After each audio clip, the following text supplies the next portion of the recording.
మన అల్లు అర్జున్ అన్నయ్య నటిస్తున్నటువంటి రాఖ మూవీకి సంబంధించినటువంటి స్టోరీ లైన్ అయితే లీక్ అయ్యిందన్నమాట. ఆ స్టోరీ ఏంటి అనేటువంటిది మాట్లాడుకోబోయే ముందు ఆల్రెడీ మన అట్లే డైరెక్టర్ అన్నయ్య ఈ విధంగా చెప్పుకుంటా వచ్చిండు. ఏమని అంటే, ఈ సినిమా నేను వేరే సినిమా నుంచి కాపీ కొట్టడం లేదు, అన్ని సినిమాలు నా పాత ప్రీమియర్ సినిమాలు అయితే అన్ని కూడా నేనైతే అన్ని కాపీ కొట్టే సినిమాలు తీశాను, కానీ ఈ సినిమాలో మాత్రం అన్ని డిఫరెంట్ గా ఉంటాయి. వరల్డ్ లోనే ఇలాంటి కాన్సెప్ట్ తోటి వాళ్ళైతే సినిమా అయితే తీయలేరు, కానీ మేమైతే ఈ సినిమాలో చాలా ఎఫెక్ట్ పెడుతున్నాము. అల్లు అర్జున్ కూడా ఈ సినిమాలో 3 క్యారెక్టర్లు చేయబోతున్నాడు, అసలు నెక్స్ట్ లెవెల్ అవుట్పుట్ వస్తుంది ఈ సినిమా అని చెప్పి ఆయన ఒక ఇంటర్వ్యూలో అయితే చెప్పుకుంటూ అయితే వచ్చిండనమాట. ఇదంతా చూసినటువంటి జనాలు అందరూ ఏమంటున్నారంటే, తొందరగా సినిమాని రిలీజ్ చెయ్యండి రా నాయన, ఆగలేకపోతున్నాము అని చెప్పి వాళ్ళైతే అన్నారనమాట. వాళ్ళ సంతోషం కోసము ఎవరో ఒక అభిమాని ఈ సినిమా నుంచి రాక సినిమా నుంచి స్టోరీ లైన్ అయితే లీక్ అయితే చేశాడనమాట. ఆ స్టోరీ లైన్ విన్నప్పుడు నాకైతే ఇదిరా కాన్సెప్ట్ అంటే,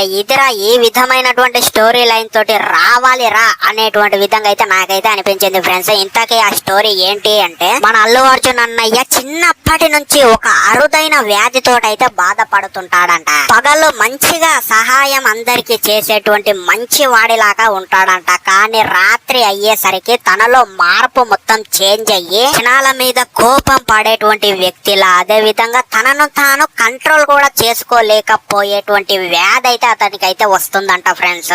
ఇక ఈ నొప్పితోటి ఈ వ్యాధితోటి ప్రతి రోజు మన అల్లు అర్జున్ అన్నయ్య బాధపడుతుంటే ఒక రోజు ఏమైతుందంటే, తను పూర్తిగా మృగం లాగా అయితే మారిపోతాడంట. అదంతా చూసినటువంటి ఊరిలో ఉన్నటువంటి జనాలందరూ ఇతనికి ఏదో దయ్యం పట్టింది, ఇతన్ని ఎలాగైనా సరే ఊరి నుంచి తరిమెయ్యాలి అని చెప్పి ఆ ఊరి జనాలైతే అందరూ కూడా ఒక నిర్ణయం తీసుకొని మన అల్లు అర్జున్ అయితే ఊరి నుంచి అయితే తరిమేస్తారన్నమాట. తరిమేసిన తర్వాత మన అల్లు అర్జున్ అన్నయ్యకి ఇంకా విపరీతంగా కోపం పెరిగిపోయి, ఈ భూమి పైన మనిషి అనేటువంటి మృగం నా కొడుకులే ఉండకూడదు, ఇలాంటి దరిద్రం నా కొడుకులు ఉన్నంత వరకు ప్రపంచం ఎదగలేదు అని చెప్పి ఫస్ట్ వాళ్ళ ఊరిలో ఉన్నటువంటి వ్యక్తులనైతే అతనైతే హతమారుస్తాడనమాట. ఆ తర్వాత ఒక ఊరిలో ఒక రాక్షసుడు అందరిని కూడా హతమార్చాడు అని చెప్పి టీవీలలో న్యూస్ వస్తుంటే ప్రపంచం మొత్తం వణికిపోతుంది అనమాట. ఈ రాక్షసుడిని ఎలాగైనా తరే అంతం చెయ్యాలి అని చెప్పి భూమి పైన ఉన్నటువంటి పెద్ద పెద్ద సైంటిస్టులు అయితే అందరూ కూడా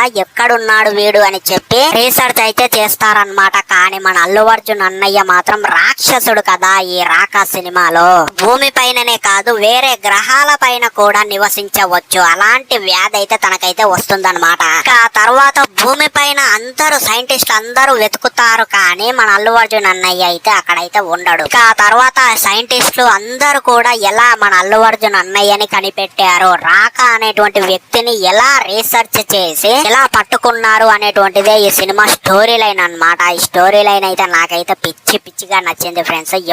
ఎప్పుడు వస్తుంది అని చెప్పి నేనైతే ఈగర్లీ వెయిటింగ్ ఫ్రెండ్స్. కానీ ఇదంతా మొత్తం బయట జనాలందరూ చూసిన తర్వాత ఫస్ట్ ఇట్లానే చెప్తారు, స్టోరీ ఈ విధంగా ఉంటుంది, ఆ తర్వాత అట్లే డైరెక్టర్ చేసేటువంటి మోసం ఎవరు చెయ్యరు, అన్ని కాపీ పేస్ట్ చేస్తాడు. ఈ సినిమాలో కూడా అంతే ఉంటుంది, ఇంకేముంటుంది అసలు. తమిళ డైరెక్టర్ అట్లేని నమ్మలేము, ఫస్ట్ ఈ విధంగానే హైప్ పెంచడానికి ఈ విధంగానే ఏదో క్రియేట్ చేసి ఏదో ఒకటి పబ్లిక్ మీద వదులుతాడు. అసలు ఏంద్రా నాయన మీకేం అసలు అర్థమైతుందా, అసలు మా మీద ఎందుకురా ఇలాంటి దరిద్రపు గొడ్డు సినిమాలు తీసి వదులుతున్నారు. ఆ హైప్ తగ్గట్టు సినిమా ఉంటదా అంటే హైప్ తగ్గట్టు కూడా సినిమా అస్సలు ఉండదు. అసలు మీకు మీ సినిమాలకు ఒక దండం రా నాయన అని చెప్పి ఈ విధంగా అయితే బయట జనాలు అయితే అంటున్నారు ఫ్రెండ్స్. సో నాకైతే పక్క అయితే ఈ విధంగా సినిమా ఉంటుంది అంటే, ఇప్పుడు ఇదేమంటారు స్టోరీ లీక్ అయింది కదా, సేమ్ అదే విధంగా సినిమా ఉండబోతుంది అనేటువంటిది అయితే నాకైతే అర్థమవుతుంది ఫ్రెండ్స్. నాకైతే గ్యారంటీ చెప్తున్నాను కదా, ఈ సినిమా అయితే ఈ విధంగానే స్టోరీ ఉంటే ఖచ్చితంగా 3000 కోట్లు కొడుతుంది అని చెప్పి నేనైతే అనుకుంటున్నాను. సో మరి మీకేమనిపిస్తుంది ఫ్రెండ్స్, అసలు ఈ రాకా నుంచి సినిమా నుంచి స్టోరీ లీక్ అయిన తర్వాత మీ అభిప్రాయం ఏంటి, అసలు మీకు స్టోరీ నచ్చిందా నచ్చలేదా అనేటువంటిది డెఫినెట్లీ కింద కామెంట్ సెక్షన్ లో చెప్పండి. మన ఛానల్ ని సబ్స్క్రైబ్ చేయండి, ఇలాంటి జెన్యూన్ వీడియోలు అయితే మన ఛానల్లో బోలెడన్ని అయితే వస్తుంటాయి అన్నమాట. సో మరి ఉంటా, అప్పటి వరకు సైనింగ్ ఆఫ్, బాయ్.